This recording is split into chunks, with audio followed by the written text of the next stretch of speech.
welcome to another episode of Real Me and a movie podcast, where you didn't really ask for, but hey, I'm gonna give it to you anyways. This is a podcast where I talk about anything, everything, or anything about movies. I'm your host, Chase Lee, and hey, listen, if you were on the internet and you were perusing around for some last-minute gift that you're probably gonna get at 7-Eleven on Christmas Eve because you realize you spent all your money at the bar and you just hate your life and stuff, and you accidentally came across my podcast and you're not a movie fan, well, maybe I can convince you to be one.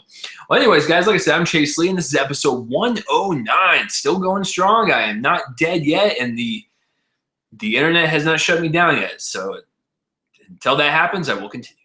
Anyways, for this week's episode, guys, we'll go over the movie news like usual, some trailers that dropped, and then my reviews of Star Wars The Force Awakens and Sisters. One of them was a bbig success, and one of them was a small little independent film that was probably made over a weekend. You can probably guess which one. Sisters was the big hit. All right, so, and then, of course, the box office results for the weekend, and then we'll wrap this thing up, and I'll see you guys next week. But let's do this week, though. Don't go away just yet. I love you all. So, yeah, let's get this started, guys. But first, how are you guys doing? You guys doing pretty good? I know you guys are just looking forward to my Star Wars review. I'm not a big, huge fan, so I'm basically going to come out of it with different feelings about it and stuff, and hopefully I don't make too many people mad. All right, so but yeah, did you guys see any movies this weekend? Obviously you did. How many times did you see Star Wars? I saw it twice, because I know that since I'm not a huge fan, I need to watch it twice to kind of get a better understanding of the world and stuff. That way I can kind of review it properly and not be a biased asshole and piss a bunch of people off. All right, so let's do the movie news. There's a few pieces of news that dropped. The first one is it's just quite awesome. It kind of makes my soul happy a little bit. Kurt Russell, that fucking guy, like this guy. Ever since I saw him in The Thing, John Carpenter's remake, I was just blown away. This guy has so much charisma, and he can lead a movie. It doesn't even matter what it is, comedy, drama, whatever. He will lead it. He will carry with it with his personality and charisma. He will just dominate the movie. So he's in talks to play Star-Lord's father in Guardians of the Galaxy 2. This is awesome. Like, there's no other way to describe this. Chris Pratt and Kurt Russell kind of look alike. So first of all, that's already cool. And having Kurt Russell's like kind of macho charisma go against like Star-Lord's kind of sarcastic personality, it just seems like it'd be the recipe for success. Now, I don't know if he's like actually signed the dotted lines and stuff, but as I've heard from this week, he's in talks to join. Please make that happen. For love of everything that is holy, make that happen. Can you imagine Kurt Russell in like Star-Lord attire with like his Indiana Jones like pleather outfit? Yeah, he fits in that world, I'll tell you that much. He looks like he would fit in it very perfectly. So Marvel, make this happen, please, because I think this would be a very nice little addition to the Guardians of the Galaxy franchise. So that piece of news is out of the way. Next piece of news, this one just kind of, once again, just kind of makes me happy a little bit. Scarlett Johansson, one of my favorite actresses working today. She can do anything. She can do her big blockbusters like Lucy and the Avengers films, and then she can do smaller films like her. What is it? Oh, Hail Caesar from the Coen Brothers. She's pretty much everywhere. And then, of course, smaller stuff like Don John. She can do it all. And she's in talks to do a raunchy comedy. Now, the plot is kind of similar to Very Bad Things, where I think it's like set in Vegas or something. Someone has like a party, someone dies, and they have to figure out who did it and stuff. I'm excited to see Scarlett Johansson kind of go into this raunchy comedy territory. Because like I said, she can do drama very, very, very, very well. If you guys have not seen her, Joaquin Phoenix pretty much dominates that movie. But do not discredit Scarlett Johansson's sexy, sultry voice coming through as the OS in his computer in her. Like, she's so fucking sexy, and all you hear is her voice. And that's how great she was in that role. And there was a lot of humanity to her, which is ironic because she is a computer. So yeah, I'm really excited to see her kind of branch off and do this genre, because I really don't think I've seen her do a raunchy comedy. I don't think so. So I mean, it's gonna be interesting to see just let her have fun, just let loose and curse up a storm and just kind of just go with the flow. So I'm really excited to see it because it's really funny to see, especially like from the Marvel Cinematic Universe. And, you know, these are like kids' films or comic book movies, and then you see all the actors like transfer over into like a raunchy comedy or something, and they're just like cursing, making a bunch of dick jokes, and I'm sure like every little kid's like crying, like, "Why is Iron Man saying fuck, daddy?" Like, so Scarlett Johansson, raunchy comedy. I am all for that.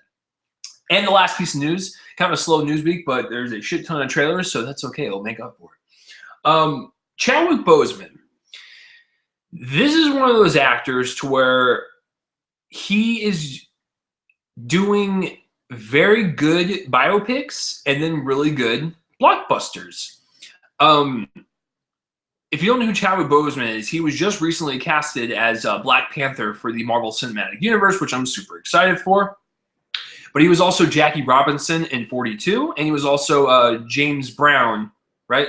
Yeah, James Brown in Get On Up. And so he's already played two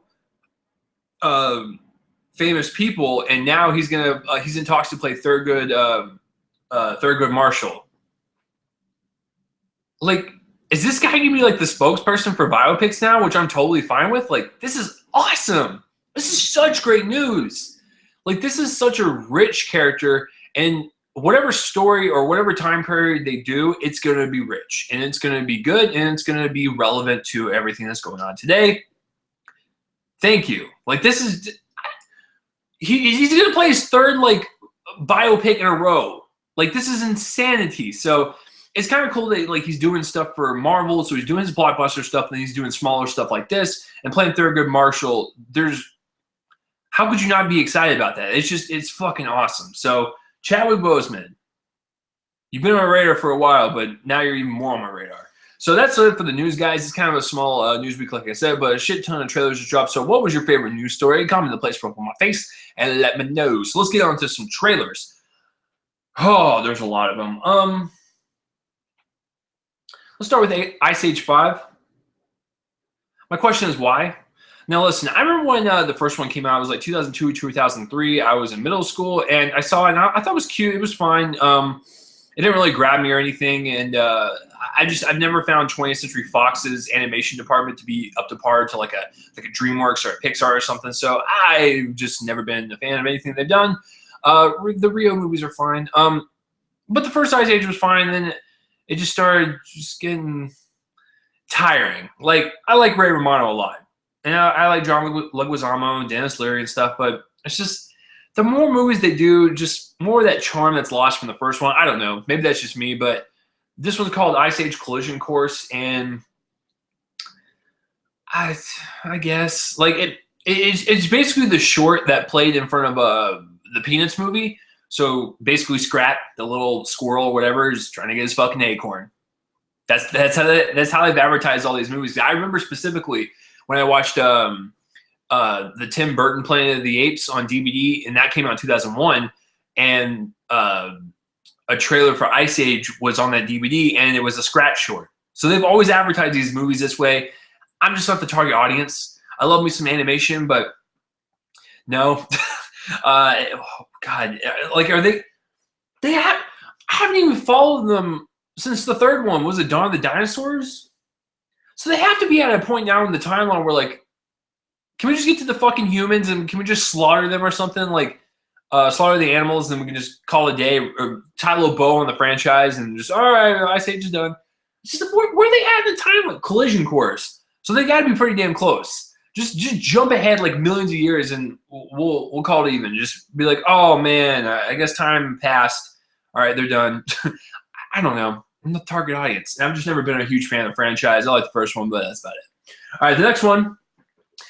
I don't really consider this a teaser, but it was more of like an announcement trailer because it's still a year in a fucking way.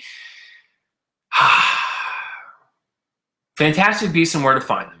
Now, this little announcement trailer looks really great. It has the tone of Harry Potter. It has the magic and the feel of Harry Potter. I really love Eddie Redmayne as Newt Scamander. I think he fits in that universe quite well. Catherine Waterston's also in there. Colin Farrell. Felicity Jones, I believe. Yeah, I mean, there's a lot of actors and stuff, but mainly you're going to be following Newt Scamander, which is played by Eddie Redmayne. And this was kind of a, like I said, a little announcement trailer saying, oh, hey, this movie's coming next year. So I thought it was a nice little announcement trailer. Like I said, all the shots they put together said they look beautiful, and it just looks so cinematic and gorgeous. It looks more cinematic than Harry Potter in some ways. Like the cinematography is just so rich and deep with color, and it's just capturing that that fantasy world that we all know and love. So it's not really a trailer, it's not really a teaser, but it's more of an announcement. But it comes out in November of next year. So yeah, that was kind of the announcement. It's like, hey guys, it's coming out next year. Thanks, Warner Bros. All right, so the next one I want to talk about is Star Trek Beyond. Okay, so I'm actually a fan of the first two reboots, and all the Trekkies out there, you know, they get so angry at the reboots. Just calm your tits, please. Listen, I realize that Star Trek is different from Star Wars. I'm not dumb. Star Trek is more intellectual.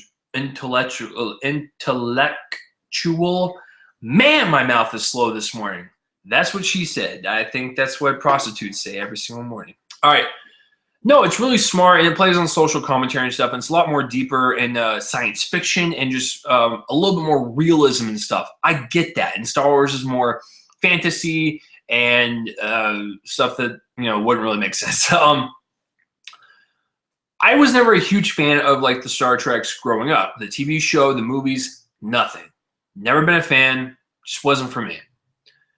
But when J.J. Abrams rebooted the first Star Trek and Star Trek Into Darkness, I enjoyed them, dude. I think they're nice little space adventures. And they still pose a lot of questions and stuff. And so I kind of like that balance. You know, you're appeasing the fans, and it's going to have the tone of Star Trek and stuff, or it's going to be a little more thought-provoking and stuff. But then you're also going to have, you know, some big old action set pieces on stuff for the mainstream audience. I get that. You need to tackle both. And then people who love Star Trek hated the sequel. Once again, calm down. It's not that bad. So Star Trek Beyond. It's coming out next year. Super excited for it. Simon Pegg is co-writing it. And it's directed by Justin Lin, who's the director of Fast and Furious 4, 5, and 6, and 3. I did not like this trailer at all. Because here's the thing. I'm not, like I said, I'm not a huge Star Trek fan, but I do know that it's a lot more thought-provoking than like a Star Wars. This trailer was basically like Guardians of the Galaxy and Fast and the Furious in space, like someone pointed out when they were reviewing the trailer. It just looks like a action shoot 'em up in space, and that's not what Star Trek's all about. And you know, Simon Pegg was interviewed, and someone asked him like, "What'd you think of the trailer?" And he didn't like it either. Like, I don't think it's the filmmaker's fault. I don't think it's Simon Pegg's fault. I think it's the marketing department's fault. I think they told him to just drop the ball on this one. And it was weird because the whole trailer was just nothing but fast cuts of things blowing up, essentially, and a bunch of action set pieces happening. I get it. Once again, from a business standpoint, I get it. You got to reel in the mainstream audience. The other problem with this trailer is that it's also fueled by a Beastie Boys song. Listen, I like Beastie Boys quite a lot. I even like the song that was played through the trailer, Sabotage. It's a really good song. It does not fit with Star Trek. It kind of throws you off, and it's like, oh, okay. You can tell that they're trying to go for a Guardians of the Galaxy feel, you know, because Guardians of the Galaxy had a really cool like 80s soundtrack and stuff. So Paramount, calm your shit. You are not Guardians of the Galaxy. Be Star Trek. Be unique and be different. You don't need to be copying everyone else just because it made a shit ton of money. Be you and be good, and people will come to see it. So I don't understand, like, with them trying to go with for that route. But like I said, I don't think I'm going to blame the filmmakers or Simon Pegg for the writing and stuff. I think it's just the marketing department's fault. I think it's a lot more smart and a lot more engaging than what it's leading on to be. It's just for marketing standpoint and selling it to a mainstream audience, because it was dropped this week for Star Wars fans. I think the marketing department was like, let's just put a bunch of action things blowing up and shit, and I think we'll just call it a day. Doesn't really mesh well with Star Trek. So that's just me personally. I didn't really care for it, but I am looking forward to it because because I do like the first two. So the next trailer I want to talk about is Whiskey Tango Foxtrot. There you go. That's the name. It stars Tina Fey and Billy Bob Thornton. And Tina Fey plays a journalist who goes to Afghanistan to kind of report on Afghan culture and stuff. And she's kind of like, you know, the ears on the ground for everyone back in the States. And it's based on a true story. And it looks like it could be really funny. It looks like it could have a lot of heart to it and a lot of dramatic moments. And I kind of like that. I kind of like the nice blend of humor and drama throughout this entire trailer. I think Tina Fey looks like she's going to nail this performance. Is the movie going to be good? I have no clue, but it looks like she's going to give it her all and kind of do kind of like a Liz Lemon type of personality, her character from 30 Rock and stuff. So I'm all for it. And it also stars Margot Robbie and Margot Robbie. That fucking woman, man. Oh God, she's attractive and she's a killer actress right now. Just she's on this like upward slope that's she's just gonna dominate. She is. Once Suicide Squad comes out next year, game over, man. She's gonna be in like everything under the sun. And I realize that she's in another trailer, Tarzan and stuff, but this girl's gonna blow up. But this looks like a more reserved role, a more honed down a little bit. So it seems like it's just a smaller movie that's probably going to do pretty well in the independent market. The only problem is it's got the same vibe and tone as like a Rock the Casbah, the one with Bill Murray that came out this year. Oh, you never heard about that one? That's because it fucking bombed in its opening weekend. I think it opened up to like $400,000. It was pitiful.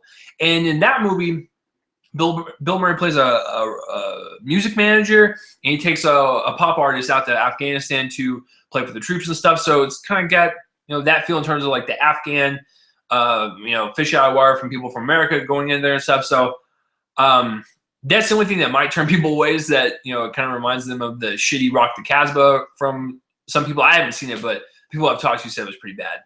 But it just people might be turned off by like, do we just get an Afghan movie? But yeah, the trailer looks good. It looks really funny and look really heartfelt. So I would recommend that one. Check that one. Whiskey Tango Foxtrot. All right, another one I want to talk about. There's two more guys. Another one I want to talk about is Eddie the Eagle, and it stars Taron Egerton and Hugh Jackman. And basically, it's about the infamous ski jumper from Great Britain. I forgot what his name was, but Eddie was like his nickname. And he was a ski jumper, and he was terrible. And people always said he was terrible. Like he couldn't get it going. He broke a bunch of limbs, and no one really believed in him. And he always just kept trying. This trailer was great, and it looks like it's gonna be a really good feel-good movie about this guy that just never gave up. And it's going to teach you, and it's going to teach everyone else that watches it, don't give up on your fucking dreams, okay? Pursue them. Just fucking pursue them and never stop. And I love those types of movies, man. And this trailer looks really good. It looks like it could just be a really good motivational movie, a movie about not giving up and achieving your dreams. And so there's nothing wrong with it. I really enjoy it for sure. I've never heard about this guy until now, but yeah, he was terrible at it, but he wanted to do it and he kept trying. So it looks really good, and I love these types of movies that Hugh Jackman does outside of X-Men and stuff. I love him as Wolverine, but I love when he does like smaller stuff like this, and he really kind of shows us a little bit more of his acting chops. I love his performance as Wolverine. Don't twist my words. I think he's really great in that role. But if you want to talk about a movie where he can kind of broaden his range a little bit instead of be grumpy and pissed off most of the time, and then emotional the other 10% of the time. Because let's face it, in X-Men he's always like pissed off. Yeah. So Eddie the Eagle looks really good. I'm super excited for it. And then the last and final trailer I want to talk about is Independence Day Resurgence. Now, a lot of people are not really too happy with the trailer. It's the sequel to Independence Day, the movie that came out in 1995. So it will be, or is it 96? I think it might be the 20-year reunion next year. So, yikes. I actually like the trailer.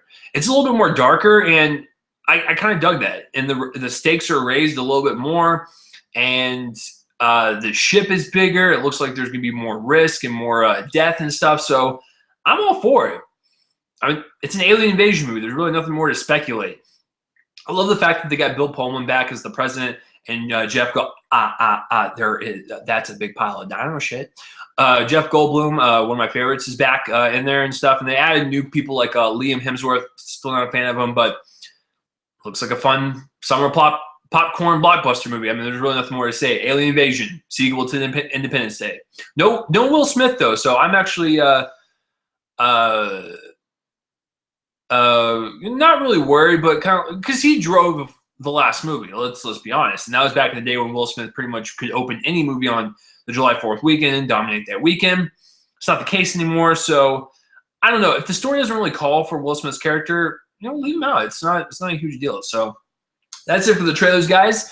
Nice little slew of trailers. What was your favorite trailer? Comment in the place below my face and let me know. My favorite one.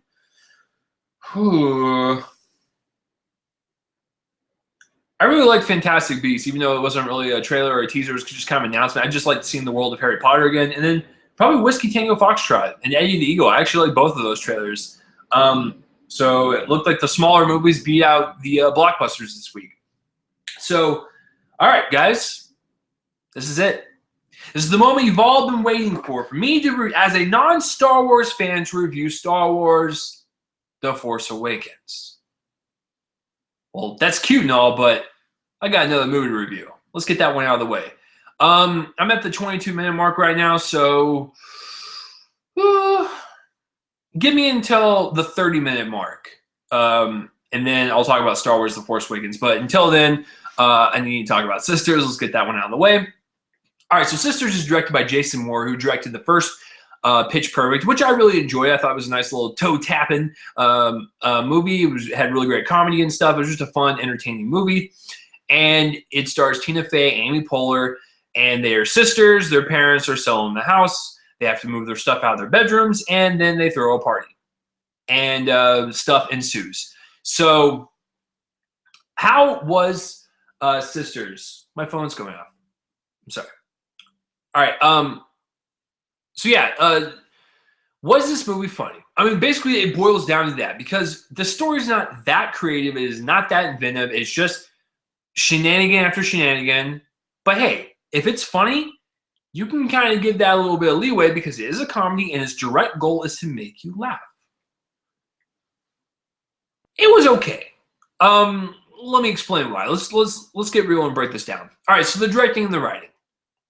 Now, there's really nothing too outrageously good about the directing. It is a standard beat-by-beat comedy. The story's kind of played out. It's super cliched. Nothing really happens. It's very standard. So the directing is very basic, but it seems like for most of the scenes and stuff, he was able to let the actors improv a lot more and get a lot more out of them. So I do appreciate that. As far as the writing goes, guys, listen, I'm the hugest comedy fan. You guys know this, so I judge comedies very, very harshly. Some of the jokes worked and some of them did not. Now listen, even though it was a hit and miss film, when they hit, they really, really hit. But when they missed, they really, really missed. So it was one of those things where like they took a swing every single time and sometimes it would land with me, sometimes it wouldn't. The writing is okay. It's whatever. I mean, there's a lot of forced R-rated humor, which I'm totally okay with. But I felt like this movie didn't even need to be rated R. Like, seriously, I felt like they were trying too hard. And you can tell in the movie when they're trying too hard to push to that R rating. Just didn't really vibe with me. But there were some jokes that really, really worked, and they were raunchy. So, I don't know. It was more of a consistency in humor for me. But, I mean, humor is a preference, so take that with a grain of salt. Let's get into the acting. Now, I really love Tina Fey and Amy Poehler. I think they are two of the funniest women to ever walk on the face of the planet. This movie's better than Baby Mama, but they were not the funniest part of this movie. The supporting cast was. I love Ike Barinholtz. I love Bobby Moynihan, Kate McKinnon. What's his name? Is it James Brolin and then Diane Wiest that played the parents? That's what I'm saying. Like, the whole supporting cast was funnier than the main characters, so it was kind of weird. I can see that Tina and Amy were trying, but I just felt like they were going by the beats and stuff. And like I said, there was a couple things that was funny from them, but for the most part, like especially Bobby Moynihan and Ike Barinholtz, I left more at what they did than what Tina and Amy did. So I don't know. And Amy and Tina play sisters. Tina is the outspoken rebel, and Amy is the straight, studious one. It doesn't work. We've seen Tina Fey play the opposite, where she is the the straight character, where she's like she's very OCD, goal driven, all that stuff. She is the top child. So having her play the rebellious one just didn't work for me. I think it needed to be switched, like it always is. Like have Amy be the rowdy one, have Tina be the other one. I think that would have worked. But overall, the acting's fine. But the supporting cast was definitely funnier, especially Bobby Moynihan. Oh dear God, those scenes were great. Cinematography-wise, it's a comedy, guys. It's shot well. There's nothing wrong with the way it's shot. The party scenes are shot well enough to where I wanted to go hang out with them, be in the party with them. So there you go. Editing-wise, this movie is 2 hours long. Yeah, you can kind of feel it. It kind of takes a while to get its footing. At the very beginning and like in the middle of the movie, it's so weird. It's so like kind of choppy with the jokes and stuff. It just doesn't really flow well. But once they get to the party, that fucking party is magical. Like, that's when the movie kicked into gear for me. And I was like, why couldn't the whole movie just be this way? Just have a bunch of party gags. I'd be okay with that. So it is kind of choppy and stuff, and it might seem kind of slow and boring and stuff because the jokes, like I said, some of them are forced, and the beginning's just not interesting at all, and it just doesn't really click for me until the party. But once that party scene comes, man, I'm totally on board, and I had a ball watching it from that point on. But it was a little too late, too late at that point. So overall, guys, it is not the worst comedy of the year. That goes to Vacation. And it's also not the best comedy of the year. That goes to Trainwreck. But this is kind of in the middle. It's kind of okay. If you're bored and you want to go out to a matinee price of Sisters, I ain't gonna stop you. I recommend it. It's kind of funny. But I would say there's more misses than hits. I would say the joke ratio is probably 40-60. 40% of the jokes worked, and I think 60% did not work. It's just, I don't know. Listen, I love Tina and Amy. I really do, but I just maybe I was having a bad day or something. But I didn't find most of the stuff funny, but that's just me personally. I would give Sisters a C. It goes right down the middle for me. Nothing more, nothing less. It came, it went. I'm probably never going to see it again. Actually, I probably will never see it again. So, Sisters, yay! Like I said, it is better than Baby Mama. That movie was atrocious. I saw that in theaters, and I was like, wait a minute. These are the two chicks from SNL. Why are they not funny? What's going on? So, yeah, miles better than Baby Mama, but Sisters is okay at best. So, a C for Sisters. Have you seen Sisters? Have you heard of it? Comment in the place where I want face and let me know. Okay, so there were some movies that came out this weekend. You know, we had Sisters with Amy Poehler and Tina Fey. We had Alvin and the Shit Monks, Road Shit, come out, and I'm sure everyone just went out to go see that. But you know, if you got to the theater and, you know, Sisters was sold out and Alvin and the Dick Monks were sold out, and you had to go pick something because you got dressed up and you went down to the theater and you just wanted a night out. And, you know, it was kind of ruined because you really wanted to see Alvin and his boys just get into more shenanigans, but it was sold out. So what do you do? What do you do in that scenario when Alvin and the Dick Monks is sold out and so is Sisters? Well, you got to go with Star Wars The Force Awakens, right?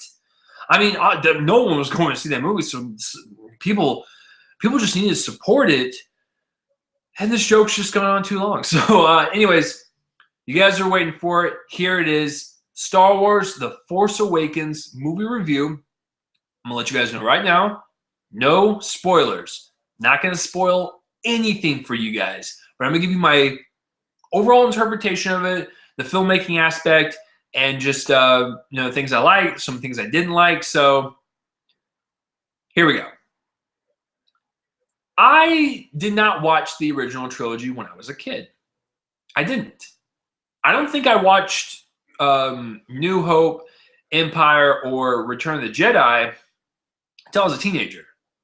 So I'm not the biggest Star Wars fan. It doesn't click with me like it does with most people because most people associate Star Wars with their childhood and being a kid again. I get that. There are many movies that make me feel like a kid again. Case in point, comic book movies. I love that genre to a point where, like, anytime I watch something that's in that genre, I feel like I am the one fighting crime and stuff because superheroes are bigger than the average person in terms of superpower and abilities, and we all wish we could have those powers and stuff. So that's how I connect my childhood. Because I used to play with action figures all the time and stuff, so especially with my Batman ones. So I was never a Star Wars fan. So I have seen all 6 of them, and just like everyone else, don't really care for the first 3. I don't think they're abominations, but I just don't care for them. And then number 4 is fine. And then number 5 is good. And number 6 is good. I have never been blown away by Star Wars ever in my life. So the 7th one comes out. Disney buys Lucasfilm for $4 billion, and they're going to make a shit ton of Star Wars. So can The Force Awakens make me want to love Star Wars and be in this obsessive culture that we have? Kind of. Before I get to my review, I'm going to say that I liked Star Wars: The Force Awakens, and I think it's very good. I don't think it's great. I don't think it's fantastic or mind-blowing. Just blow your fucking socks off. But it's good. I like it. And that's the best I can compliment I can give. And the other good compliment I can give is I actually can't wait for episode 8.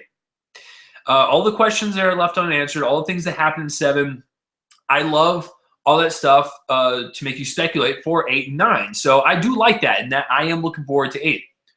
So I think 7 is good, and I liked it. So let's get real and break this down. The directing and writing.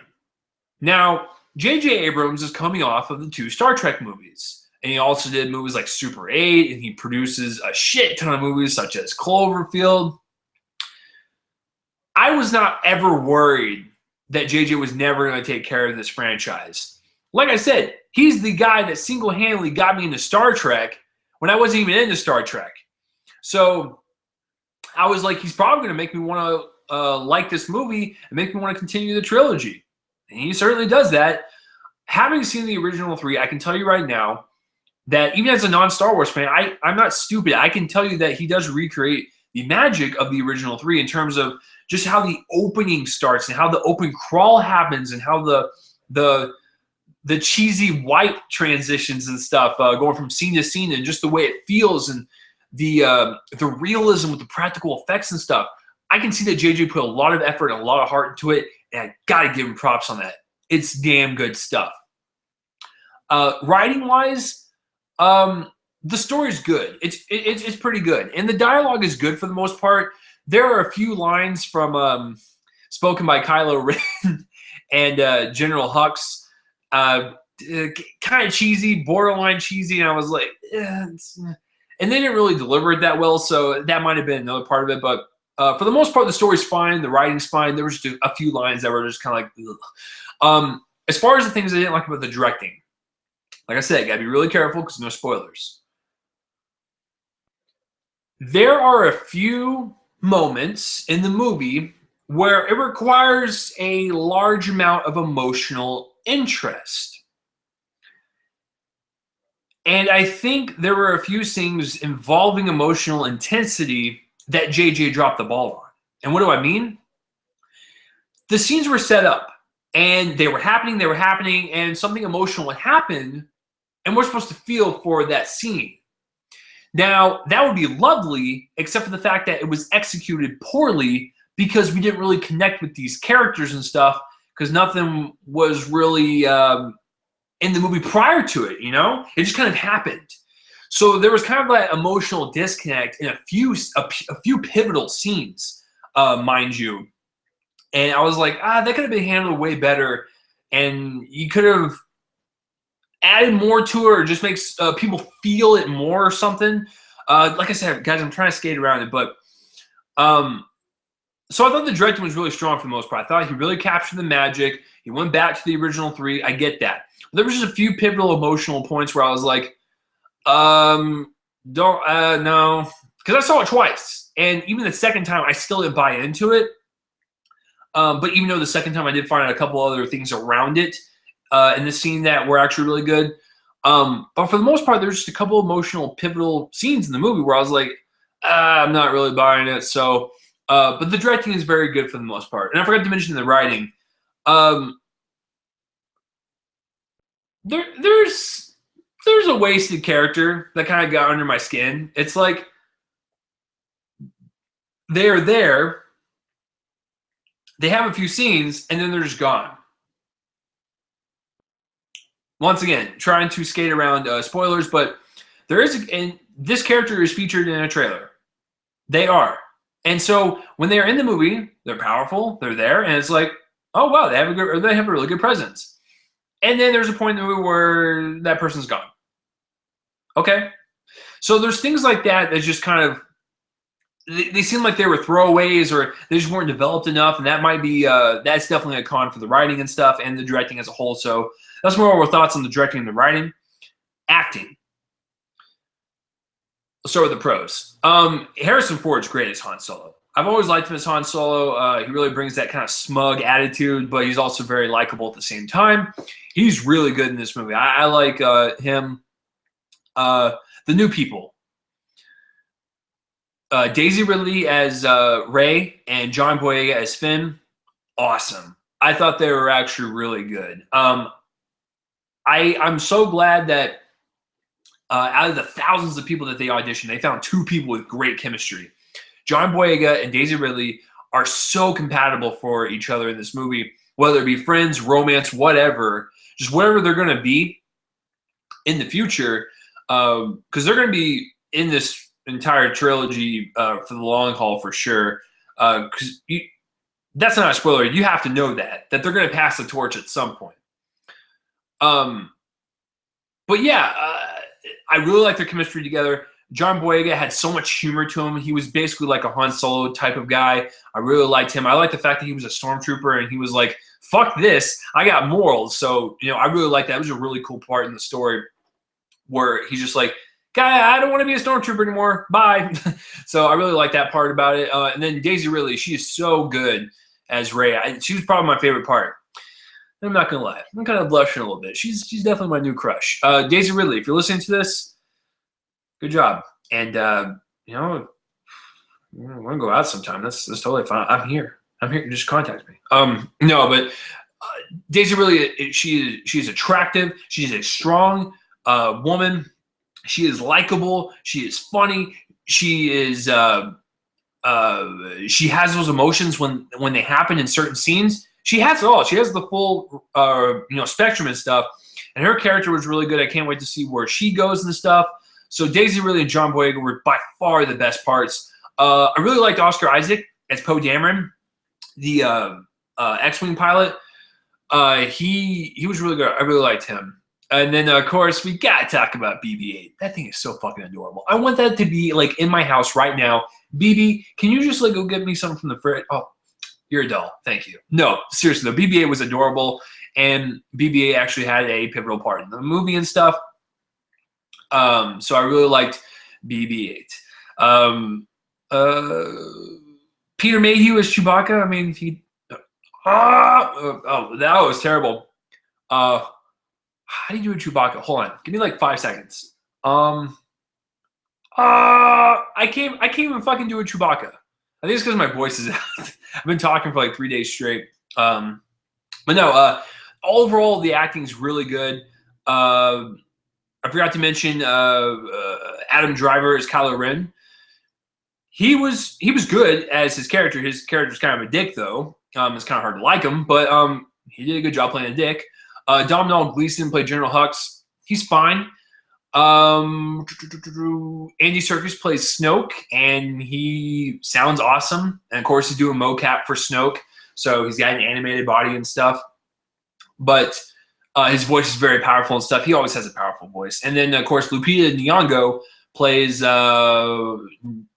Maz Katana. I forgot her name, but it's definitely Maz. And so Lupita Nyong'o was really good. I really liked her in her small little role. And I don't know why that rumor circulated that she did poorly on her acting. Fucking rumors, right? All right, and then here's the cons. Carrie Fisher. You can tell she hasn't been acting in a while, and there's a couple scenes in the movie where you're just like, Carrie Fisher, really? Come on. Can we spice it up a little bit? So her acting was very subpar, and there was also a few scenes with her that required an emotional response, and it didn't really happen. And I was like, that's not how I would react if that just happened. So overall, the acting's good. Carrie Fisher would be my weakling in that one. Cinematography-wise, this movie's gorgeous. I love the fact that this is set in 2015 and it's not 1983. It's so cool how technology changes. But like I said, with the integration of practical effects and the really good, crisp CGI that's in this movie, it's a well-shot movie. There's a lot of cool shots in this movie. Especially, there was a couple of them that stand out where I was like, that was a good fucking shot, JJ. Look at you. So the cinematography is really, it's dark, it's brooding, but when the colors pop, it can be very inviteful and very happy and stuff. It's just a well-shot movie with deep, rich colors. I don't know what you can say more to that. But the whole Star Wars saga has been like that. It's always been really colorful, and then when it's dark, it can get really dark and stuff. So cinematography is very, very good. Editing-wise, the movie's 2 hours and 15 minutes. I got to tell you, this is one of the fastest movies I've seen this year. This thing flies. It is nonstop. It is a thrill ride from start to finish. There are no slow points. It is go, go, go, go, go. But then again, that's how all the movies were. So number 4 it was go, go, go, go. As soon as you got off of, as soon as C-3PO and the R2-D2 go off the Darth Vader's ship or whatever. See, as you can tell, I'm not a huge Star Wars fan. I forget some of the names sometimes. I apologize. But once they leave and they go off and into the desert planet or whatever, it's a nonstop thrill ride. So I was never bored. I was always engaged. There was a lot of action. There was a lot of comedy. There was a lot of drama. It all worked together, and it never slowed down one bit for me. Definitely one of the most entertaining movies of the year. And a lot of people are making the claim that this is beat by beat, plot point wise, as number 4. Yes and no. I mean, there are definitely similar plot points for sure in the way the story is structured. But I can't get mad at Disney for doing that. And hear me out. This franchise and Lucasfilm in general, because they got Indiana Jones out of the deal, was a $4 billion purchase. Now listen, if you start making new Star Wars movies and you start relying on nostalgic fans and people that grew up on the original trilogy and maybe the first 3 or Phantom Menace through Revenge of the Sith or whatever, you can rely on those people to support your movie and you'll probably make your money back, no problem. But you also have to reel in new people. You have to. And if that means kind of a pseudo soft reboot, kind of, like it's kind of weird trying that thin line, soft reboot of number 4 to reel in new people, I'm all for that. I have no problem with that. And that might be where some of the emotional disconnect comes from, for me personally, is that when some of these emotional scenes happen in the movie, it's like, if you are new to this franchise, you're not going to click with that. And that's not going to really connect with you, and you're going to feel kind of lost, and you're not going to really feel as invested as you were throughout most of the movie. So, but even if you are a Star Wars fan, some of the emotional scenes were very handled poorly to where it was like, I don't feel any connect at all. So it's kind of half and half. But if you want to bring in new people, you kind of have to do a similar storyline to kind of get people engaged and just kind of set up this world and stuff and have people along for this ride. But like I said, it's not beat for beat the same. But there are definitely similar plot points and stuff and similar story elements But that's not an issue, though. So I don't know why people are complaining about that. That's never really bothered me. So overall, I liked it. It was good. Were there problems? For sure. I have said many problems throughout this review. Oh, and another thing, another problem that bothered me. The look of Snoke just didn't gel well for me. This whole movie was like drenched in practical effects and really good blended CGI. But once his mocap came on screen, doesn't really fit for me. So that was just it was just a small thing. But I love Andy Serkis. I think he's a fantastic actor, and he has a really booming, powerful voice. But that CGI mocap work just did not work for me. So, like I said, guys, overall, I liked it. There's a lot of great elements in terms of the directing and the writing, even though there's some emotionally disconnected scenes I just didn't really feel. I love all the new characters. I love all the new actors. All the old actors are great. BB-8 is fucking adorable. I love that little droid. Princess Leia, Carrie Fisher was kind of the weak link in the acting department, and maybe borderline cheesy from Domhnall Hall Gleeson, but other than that, it's fine. Cinematography is gorgeous. It is so rich and graining. Excuse me. And in terms of the pace of it, it flies by. You're engaged from start to finish. So I really liked it. I enjoyed myself. It's a very enjoyable movie, very, very entertaining, and I cannot wait to see what happens with number 8. And since I've seen it now, I can't wait to go talk to people that have seen it as well, so we can discuss theories and stuff about number 8 and number 9. People are just like, well, you're not a Star Wars fan. Why are you theorizing and stuff? It's like, I'm still a movie fan. I like to theorize about every single movie. Like, oh, shit, what do you think is going to happen for the sequel and stuff? So overall, guys, I enjoyed it. I would recommend it from a non-fan. If you are someone that wants to jump into this franchise, give this one a shot. I think it's worth your time. I'm going to give Star Wars The Force Awakens a solid B. So have you seen Star Wars The Force Awakens? I'm sure you have. Comment in the place above my face and let me know. And tell me where it ranks among all the other ones in the saga. For me personally, I like Empire as my number 1. I'd probably go Empire, this one, and Return of the Jedi, and New Hope.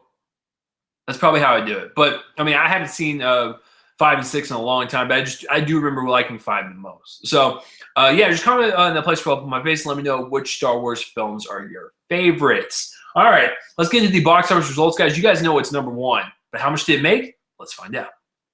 All right, so the box office results for the week can go as follows. Number 5 is Creed with $5 million. Its budget is 35, and domestically, which is the U.S. and Canada, it's got 87 million. Very, very good. And worldwide, it's got 95, so it's almost broken the century mark. Congratulations, Creed. You guys know the rule: double the budget, roughly, to break even. So, and that's excluding marketing and stuff, but just add like 5 to 10 million depending on the movie. So, right now, it's in the profit. It's in the green pretty well. So, Creed, keep going. Number 4 is The Hunger Games: Mockingjay Part 2, and it is 5.6 million for the weekend. Budget is 160 domestically. It's got 254, and worldwide it's got almost 600 million at 595. Doing very, very well. All right. Number 3, and this is where all the new releases come in. So, number 3. Sisters with 13.4 million. Yeah, 13.4. The budget was 30, so it needs to make about 60 to break even. It's got 15 worldwide. We'll see. We'll see how it does. Number 2, I'm going to do all 3 of the names because I have to. Alvin and the Dick Monks. I mean, Alvin and the Shit Monks. I mean, Alvin and the Fuck Monks, the Road Shit. Got 14.4 million. Respectable, I guess, for that type of fucking movie. The budget is unknown, and it doesn't have any worldwide numbers. So domestically, it just made 14 million. Yay. All right, number 1, guys. You know it was going to be number 1, but how much did it make? Star Wars The Force Awakens comes in at number 1. The grand total, beating Jurassic World, because Jurassic World had 208 million when it came out opening weekend. Star Wars The Force Awakens made $238 million. That's what I'm fucking talking about. Domination indeed. Dear God, I don't think any other movie besides maybe Star Wars Episode 8 can top that number. So, goodbye, Jurassic World. Bye-bye. You're gone. All right, so domestically, it made 238, so just the U.S. and Canada. Worldwide, on its opening weekend, $517 million. It made a little over $500 million in one weekend. 3 days, folks. 3 days. This movie's on track to be in one of the top grossing ones of all time. And I'm actually really curious to see where it's going to happen. Because right now, it stands the top 5 are Avatar, Titanic, Jurassic World, The Avengers, and The Dark Knight. Now, number 5, The Dark Knight's got 534. The Avengers got 623 domestically. Jurassic World's got 652 domestically. It almost beat Titanic, by the way. Titanic's got 658. And then Avatar domestically, not worldwide, domestically, $760 million fucking dollars. It's a lot of cheddar, folks. Could it be domestically? I don't know. We'll see. But in terms of worldwide, maybe. It's got a better chance at worldwide for sure. But worldwide, though, Avatar made almost $3 billion. Made 2.7. Holy shit. Everyone went to see that movie. So, I don't know. It's going to be really interesting to see where Star Wars is going to fare out. Do you think it'll dethrone Avatar? Like, what do you guys think? Comment in the place, roll my face, and let me know. And with that being said, guys, that is episode 109 of Real Me and Colin, a movie podcast. If you'd like to follow me on Spreaker, you can do just that. Click that follow button, get updates when I go live and stuff. If you are listening on Spreaker, iHeartRadio, or SoundCloud, and you want a video version of this podcast and watch me float around like a fucking Muppet, then you can click on that link in the description below. And if you are listening on YouTube or watching on YouTube and you want an audio-only version of this podcast because you don't want to see my face, then the link will be in the description below for that as well. If you want to follow me on Twitter, it's @RealChaseley. All that stuff, all that jazz. You can find other reviews at DallasMovieScreenings.com and WheelOfFilm.com.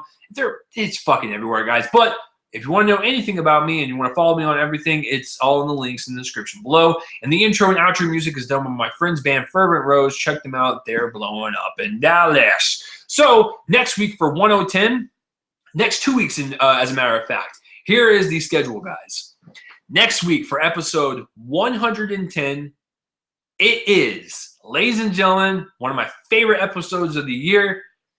Next week is the top 10 films of 2015. And I'm going to bring on my my guest who has been on every single top 10 episode, Jackson.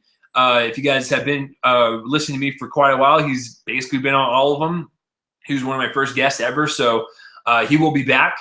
And then the following week on episode 111 is the first week in January. We will do our top 5 anticipated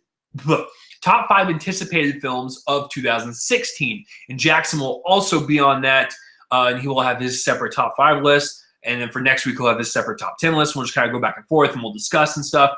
So, yeah, that's the next 2 weeks, guys. We're here. We're at the end of the year. So next week, top 10 films of 2015, and the week following is the top 5 anticipated of 2016.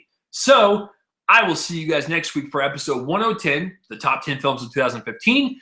If you're not really a movie fan, you made it through this entire podcast, God bless you, and you're not a movie fan, well, maybe I just convinced you to be one. I'm Chase Lee. I'll see you guys next week. You guys are fucking awesome. I appreciate everything you guys do. I'm glad you guys listen and tune in every single week. You guys keep me going. You guys are the fucking best. Star Wars The Force Awakens, you're good, my brother. I can't wait to see more. Daisy Ridley, call me. She's my new crush. I feel embarrassed. All right, so I'll see you guys next week. Peace out. Let's play that outro music. Bada boom.